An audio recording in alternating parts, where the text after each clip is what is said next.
A mí me gustaba usar palabras complicadas. Y a partir de ahí, 2 más 2 es 4, hermano. Pero es cierto, a veces uno predica. Tenía los pulmones sin desarrollar, por eso no puede bajar. Sí. No, pero miren que a veces es verdad que uno predica más para impresionar que para enseñar. Ahora, gracias a Dios, estoy más tranquilito. Muy bien. Hay que ser simple.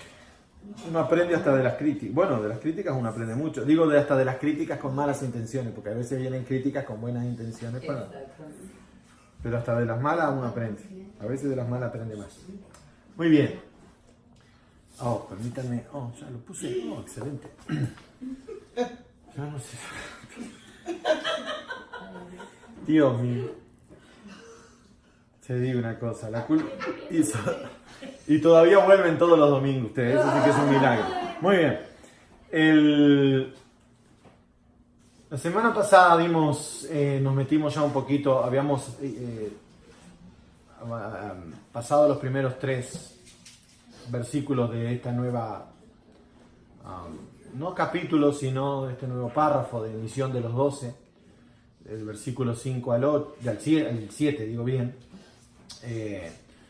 Y recuerden, por favor, sobre todo con lo que Dios nos ha ministrado esta mañana, el tema de la fidelidad de Dios, de lo que meditamos o reflexionamos con el tema de que ir antes a las ovejas perdidas de Israel, de la casa de Israel, que eso es una muestra del carácter de Dios fiel y verdadero y de su apego. Él es fiel a sus promesas. Y recuerden que leíamos allí en Hebreos 6, un pasaje espectacular, que yo les diría que lo tengan en mano seguido, ¿no? Ese pasaje de Hebreos 6 que leímos la semana pasada. Porque es muy, muy, muy importante entender lo que la palabra de Dios nos dice. Dice el versículo 8, sanad enfermos, limpiad leprosos, resucitad muertos, echad fuera demonios. De gracia recibisteis, dad de gracia. Quiero hoy centrarme en 2 cosas. En la misión y después quiero centrarme en el carácter del misionero. Quiero centrarme en la misión, y acá no estoy hablando en terminología eclesiástica, que el misionero es una suerte de pastor que viaja fuera del país. Aquí estoy hablando del creyente, normal. Todo creyente es un misionero porque tiene una única misión. En una entrevista que me hicieron hace algunos años sobre qué yo pensaba de las misiones, dije que está mal definida. La iglesia no tiene misiones. Dios quería asegurarse que hiciéramos lo único que Él nos mandó a hacer. Discípulos a todas las naciones. As simple as that. Diversificarla es un error porque ya no podemos hacer una, imagínate 3. Nosotros tenemos una única misión y vamos por el mundo haciéndola. Lo demás es historia. Pero una de las cosas que a mí me apasionan del llamado de Dios para con nosotros y de la manera en que Dios ha trabajado en la misión es que Dios nunca se ha concentrado solo en el aspecto eterno, espiritual de nuestra salvación, porque para mí es infinitamente superior a cualquier otro aspecto. Nosotros no teníamos y nunca tuvimos la condición de llegar a entender y a ver a Dios exactamente como es y a comprender toda la dimensión de lo eterno. Es por eso que Cristo vino, se hizo hombre. Cristo vino a nosotros, se metió en nuestro mundo para rescatarnos de nuestra vana manera de vivir, usando las palabras del apóstol, y meterse en nuestra realidad, sentir lo que sentimos, experimentar lo que la carne experimenta, el sentimiento, y fue tan cercano a nuestro dolor. Yo creo que una de las muestras más grandes que Jesús tuvo una compasión única con nosotros al meterse dentro de este cuerpo mortal y sentir todas las sensaciones, los dolores, las emociones que son intrínsecas de la humanidad, que tuvo compasión suficiente en el propio tormento de la cruz para pedir perdón porque no sabíamos lo que hacíamos.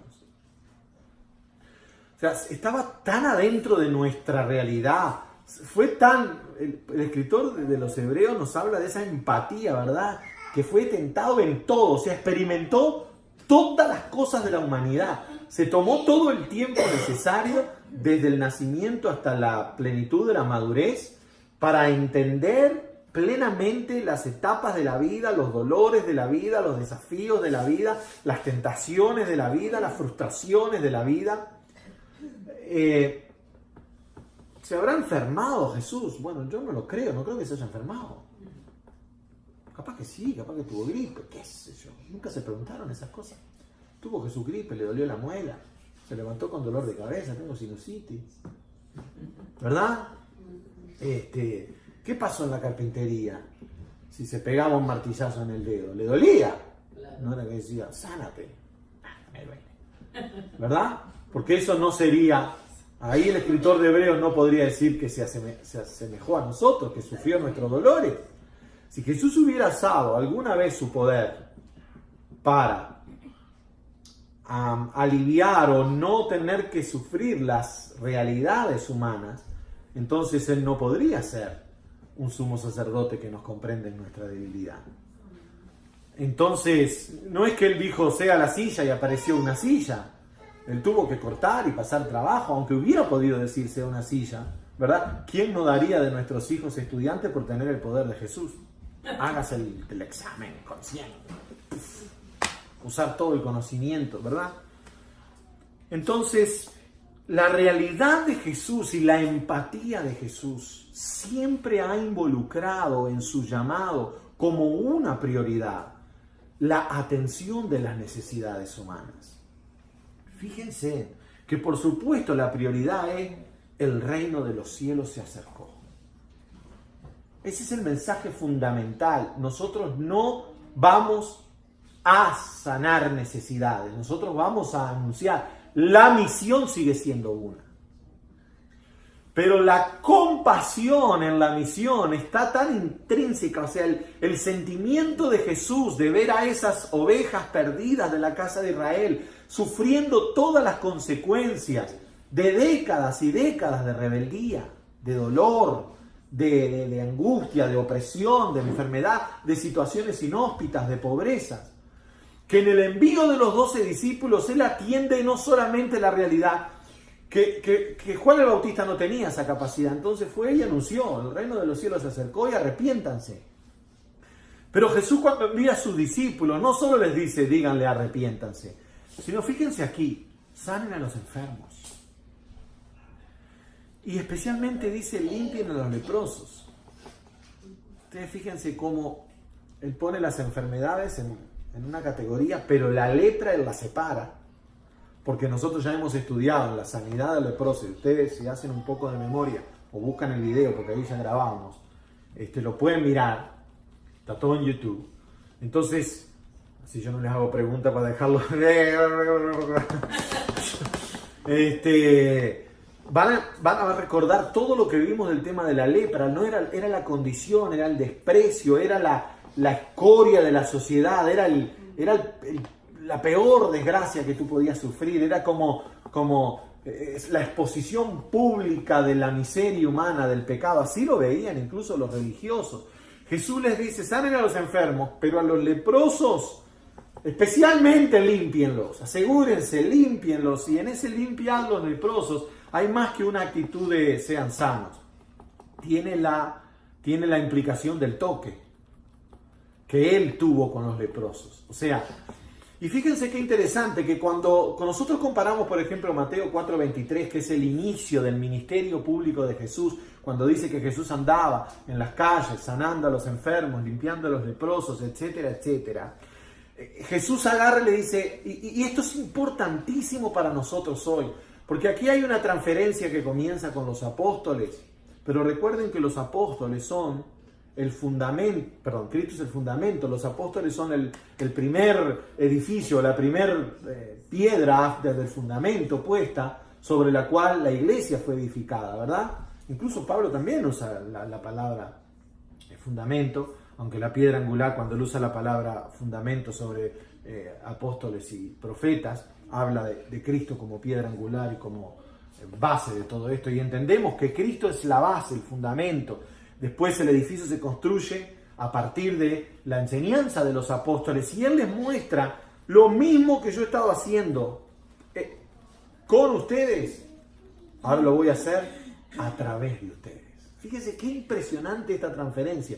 Hasta ahora los discípulos, los apóstoles, han sido testigos de la obra de Jesús. Lo han visto a Jesús hacer cosas. Pero Jesús, al transferirles la misión, y recuerden que esto es el inicio de la gran comisión. Aquí es la primer salida de los hombres. Esto va a terminar, esta obra de Jesús va a terminar en una ascensión y en una comisión que debemos combinar entre Mateo ahí 28, 19 y 20 y Hechos 1, 8. El momento en que Jesús definitivamente es ascendido a su lugar en la gloria, en la presencia del Padre, a la diestra del Padre, en su trono como Rey. La misión de los apóstoles va a ser confirmada, de los discípulos va a ser confirmada para continuar, para mantenerse haciendo lo mismo que hicieron de Jesús. Hasta las enseñanzas, la obra, la misión de Jesús, ahora se traspasa a aquellos que somos sus seguidores. Y esto merece una atención especial porque nosotros hoy somos los responsables de esa misión. Esta misión, según el escritor de Hebreos, ha tenido una serie de protagonistas a lo largo de la historia que incluso comienzan mucho antes de Cristo. Muchos de aquellos, y él cita hombres como Abraham, como Moisés, ¿verdad? Recuerdan Hebreos 11, todo el capítulo de los héroes de la fe, y recuerden que la fe mejor expresada según Hebreos 11 es la fe que se mantiene fiel al medio del dolor, porque de eso se trata Hebreos 11, ¿verdad? O del sacrificio, de la entrega a la misión, cuando dice que Moisés, salió escuchando la voz de Dios sin saber a dónde iba. Abraham salió escuchando la voz de Dios sin saber a dónde iba. Dice que Moisés se sostuvo, ¿se acuerdan? Como viendo al invisible. Y cuando habla de estos hombres dice, ciertamente, si hubieran querido regresar, tenían tiempo de volver. Pero anhelaban una patria mejor, esto es, celestial. Por lo cual, Dios no se avergüenza de llamarse Dios de ellos, porque les ha preparado una ciudad. Qué maravilla, ¿no? Dios no se avergüenza de decir, yo soy el Dios de Argentina, de Ana Julia, de Daniel. Qué maravilla, ¿eh? Que Dios use tu nombre para usar su propio nombre. La misión que Jesús transfirió para nosotros tiene que ver con que en esas etapas, y el escritor de Hebreos en el capítulo 12 dice, teniendo en derredor, mirando para atrás todo lo que acaba de decir, tan grande nube de testigos, despojémonos de todo peso y del pecado que nos asedia y nos detiene, y corramos con paciencia la carrera que ahora nosotros tenemos por delante. Jesús está empezando aquí a pasar la posta. ¿Saben esas carreras de posta? Que uno agarra, que de relevo, correctamente llamada de relevo, que van corriendo unos, es una carrera de ponerle de 400 yardas o no sé cuántas, y de 400 metros, y se van pasando. Uno corre 100, el otro 100, el otro 100 y el otro 100. En esta parte de la historia Jesús está empezando a enviar a los discípulos, y cuando llegue la ascensión Él les va a decir, ahora tienen que ir, ahora yo ya no estoy más, ahora les toca a ustedes.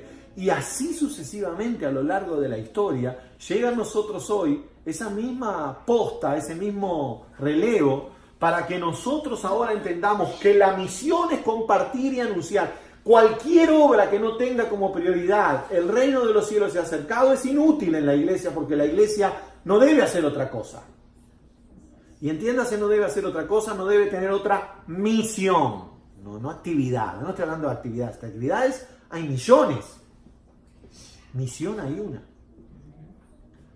Anunciar el reino de los cielos se ha acercado. ¿Cómo? Haciendo discípulos en todas las naciones de la tierra, enseñándoles ¿qué cosa? Que guarden todas las cosas que nos enseñaron a nosotros, que Él nos enseñó a través de otros. Y aquí estoy con vosotros. Pero dentro de la misión hay una compasión que está intrínseca, porque viene del corazón de Dios. Dios no está ajeno a nuestro dolor. Por eso no los envía diciendo, como Juan el Bautista preparó el camino del Señor, porque la única misión de Juan el Bautista no era ni sanar, ni abrir los ojos a los ciegos, era decir, ahí viene atrás de mí. Si ahora no es que va a venir dentro de cuando el cumplimiento de los tiempos. El tiempo se cumplió. ¿Quién eres tú? ¿Eres el Mesías? No soy. ¿Eres Elías? No soy. ¿Eres un profeta? No.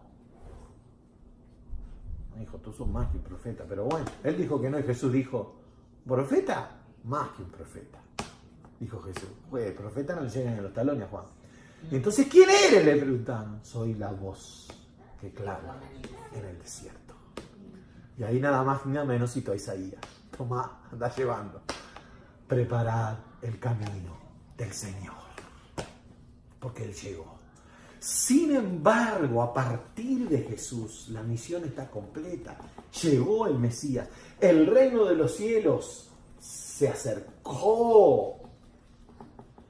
Pero este reino, este Dios, este Rey, no está ajeno a tu realidad. No es una cuestión solamente espiritual, etérea, metafísica. Tiene que ver con tu realidad, tiene que ver con el carpintero, tiene que ver con el enfermo, tiene que ver con el despreciado. Hoy estábamos orando, ¿no? Quizás el cáncer moderno es la lepra de aquellos tiempos, aunque no en cuestiones sociales, pero sí en la cuestión del veredicto que quiere ofrecer. Socialmente, gracias a Dios, no tiene nada que ver. Porque el leproso, su peor dolor no era la lepra, ¿eh? Era la degradación humana que sufría por el rechazo y el dolor. Que bendito sea Dios, hoy es quizás hasta el contrario, aunque es indefectible que el enfermo se siente solo, porque es muy difícil la empatía cuando tú sentís que la vida se te va.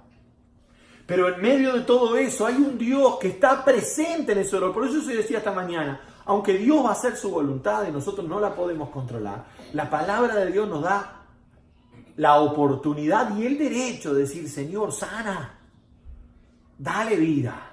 Amén. Y hay que creer en eso, porque aquí en el envío está implícita la realidad de que hay que tener compasión. Jesús dijo, no existe un envío, no hay una sola vez que Jesús haya enviado, que no haya incluido la obra de gracia sobre el que escucha el mensaje.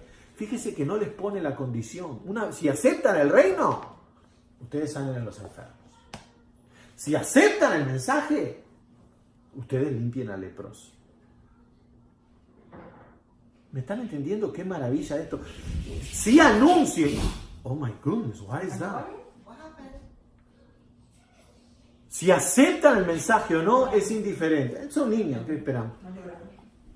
Dice, el reino de los cielos se acercó. El mensaje sí tiene que ser predicado. Tú no puedes decir a una persona, me pediste orar por salud. Ah, voy a orar por salud. Ah, oré por salud, déjame orar, Señor, sánalo, amén, y that's not good. Aunque la persona ella no te escuche lo que está alrededor. Yo puedo orar por salud, ¿saben por qué? Porque el reino de los cielos se acercó. ¿Saben cómo? En Jesús. Su sacrificio en la cruz nos puso a Dios al alcance de la oración que voy a hacer. Imagínense la diferencia que hace una simple oración con esa sencilla aclaración. ¿Qué acaban de hacer? Acaban de decir, el reino de los cielos se acercó. Porque si el reino de los cielos no está cerca, tu voz es imposible que lo alcance. Oh, gloria a Dios. Pero porque está cerca, tú no tienes ni que levantar la voz. Aquel gordito se mata la risa mirando. Qué bajo hemos caído, que hasta se ríen de mi mensaje. Después dice, resucitad muertos.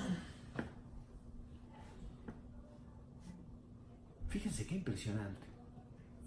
Nosotros no tenemos, seguramente ninguno de nosotros ha visto, yo no voy a hablar por ustedes, yo no he visto nunca algo parecido. No solo no me ha pasado a mí, por supuesto, yo les he contado la experiencia triste que tuve una vez que me atacó la chiripiorca.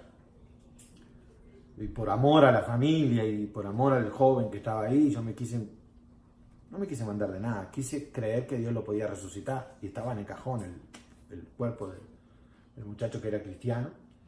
Me imagino que cuando él escuchó la oración, porque él ya estaba en la presencia, dice, dale un garrotazo a este, no lo vayas a escuchar porque te mato, le habrá dicho a Dios. Exactamente. De acá no me mueve nadie. Pero yo le agarré la mano al cadáver y le levántate y ande. Y el único que se levantó y anduvo fui yo. Pero lo que quiero decir es que Jesús los manda incluso a atender en un momento específico de la historia. No se olviden que aquí todavía Jesús no ha muerto y resucitado. Les manda a actuar al mismo nivel que Jesús. Recuerden que Jesús ha resucitado a la hija de Jairo, ¿verdad? Aunque posiblemente este hecho haya pasado cronológicamente antes. Puede haber habido otra muestra. Lo que sabemos es que hay ejemplos para los discípulos de que Jesús resucitaba al muerto. Que la Biblia no nos cuente más de dos, hasta donde yo recuerdo que son dos los que realmente habían muerto, Lázaro y Lázaro, ¿verdad? No sé si ustedes recuerdan algún otro, ahora mi cabeza no puede pensar en otro. Jairo, Lázaro y el muerto que llevan de la viuda, el hijo de la viuda. Oh, pero claro, mirá qué bien. Claro. Claro. Lo llevaban ya en la calle para enterrar. También está el hecho. Wow, ustedes andan lúcidos. Muy bien.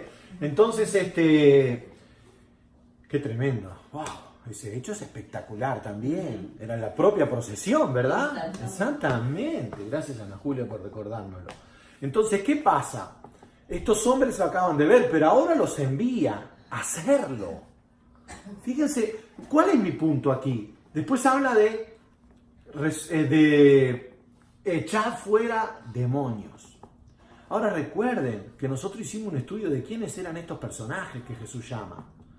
Miren que no está hablando con un grupo de Billy Graham, no es que clonó a Billy Graham y dijo vayan y háganlo. Estos muchachos recién salieron de preparar carnada y otro de vos me debes 20, si no me pagás mando al soldado que te azote. ¿Entendés? Era gente que no tenía la mínima capacidad. En la misión está esa transferencia de autoridad y poder. Y Jesús lo vuelve a confirmar en la ascensión. Recibiréis poder, dinamis.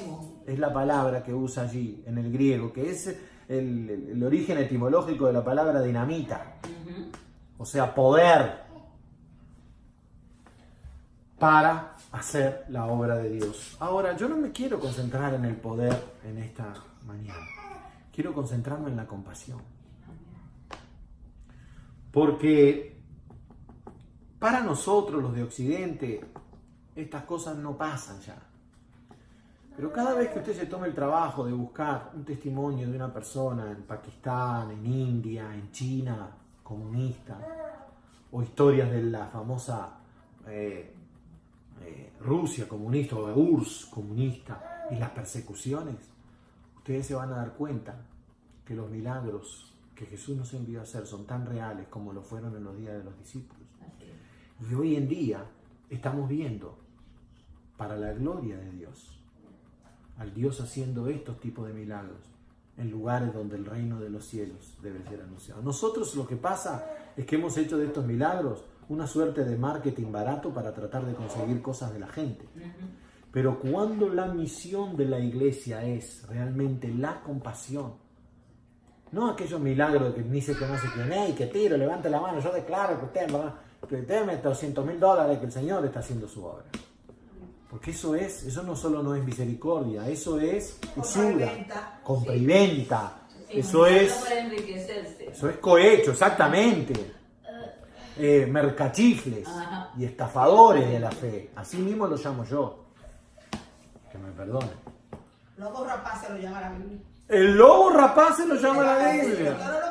Exactamente, así que de donde saliste no me acuerdo. Pero cuando hay compasión, cuando hay gracia, cuando el reino de los cielos se acerca, la obra de Dios se hace. Y yo quiero decirles en esta mañana, por ningún momento piensen en un Dios, por el hecho de que uno está y debe estar concentrado en lo eterno, no piensen en un Dios ajeno a lo terrenal.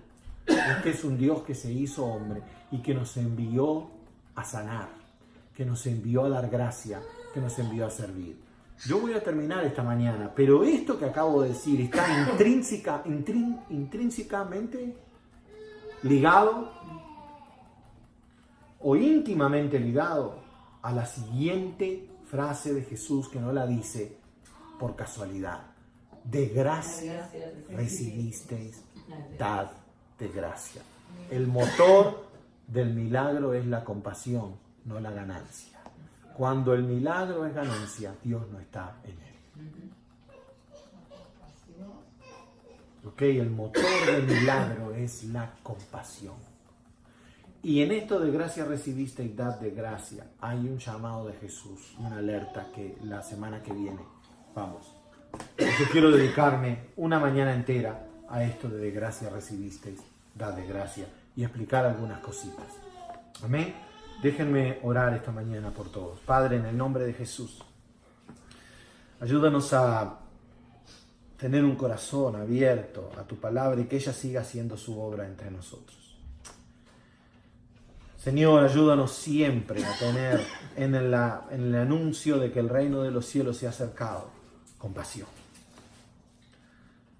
Tuviste compasión de ellos, dice tu palabra, porque los viste como ovejas que no tenían pastor, como nosotros, por ejemplo, cuando nos encontraste. Yo te pido que por tu gracia y misericordia y por la obra de tu Espíritu nos permitas vivir en esa compasión, en esa intención, que al anunciar el reino de los cielos miremos la necesidad. Miremos la necesidad. Quizás nosotros no podamos, o no, ya sea por nuestra poca fe o porque no sea tu voluntad, sanar a enfermos. Pero tú nos los pusiste más fácil cuando dijiste, estuve enfermo y al menos me visitaste. Yo te pido en el nombre de Jesús que no quitemos la compasión de la misión. En el nombre de Jesús. Amén.